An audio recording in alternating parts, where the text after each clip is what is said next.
stomach, but not a lot. And definitely not a extreme temperature.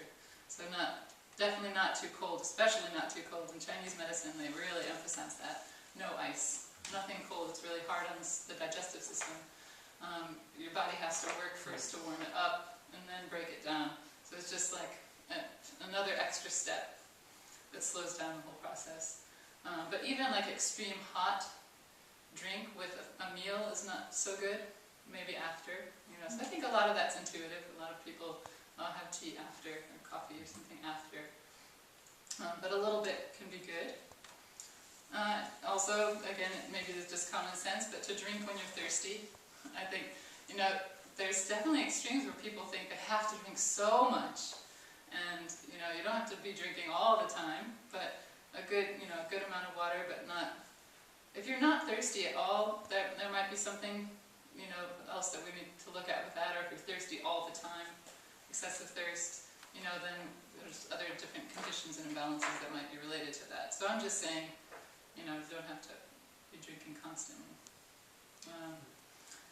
And it's, also another question that I hear a lot is with fluids are, like if I'm drinking tea or juice, does that count, as my fluid intake? And really I think like pure water is really the best. And sometimes with a little lemon is good.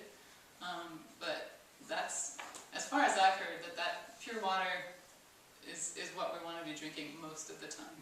And you shouldn't be counting the tea or juice that you're having as the water. They're kind of two separate things. So.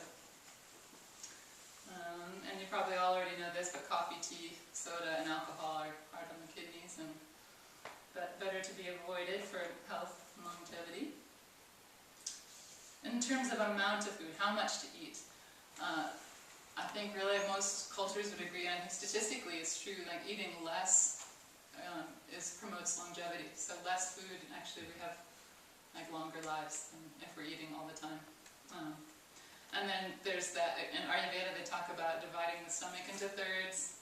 So 1/3 should be food, 1/3 should be liquid, and 1/3 should be space. So that's a good rule of thumb if you're thinking about like how much is on your plate and thinking about how big of a person you are and how much you need, and your metabolism too.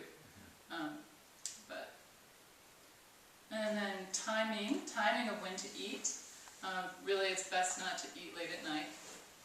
They say like really 3 hours before you're going to go to sleep, to leave that amount of time is ideal.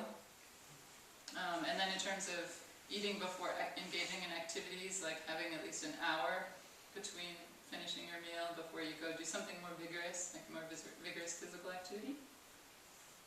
In terms of environment, place and company, it's good to have it be clean, and quiet, and not too crowded. So enjoyable environment. And then I think above all it's just like peace of mind while you're eating. Not having like too many rigid thoughts. Also just even about these things, like, oh, am I eating enough of that or enough of this too much? Just really kind of like, but probably more than anything else that's important, just really enjoying and quietly and chewing your food. A lot of the digestive process happens in the mouth, so the saliva breaks down a lot of food, so don't forget to chew.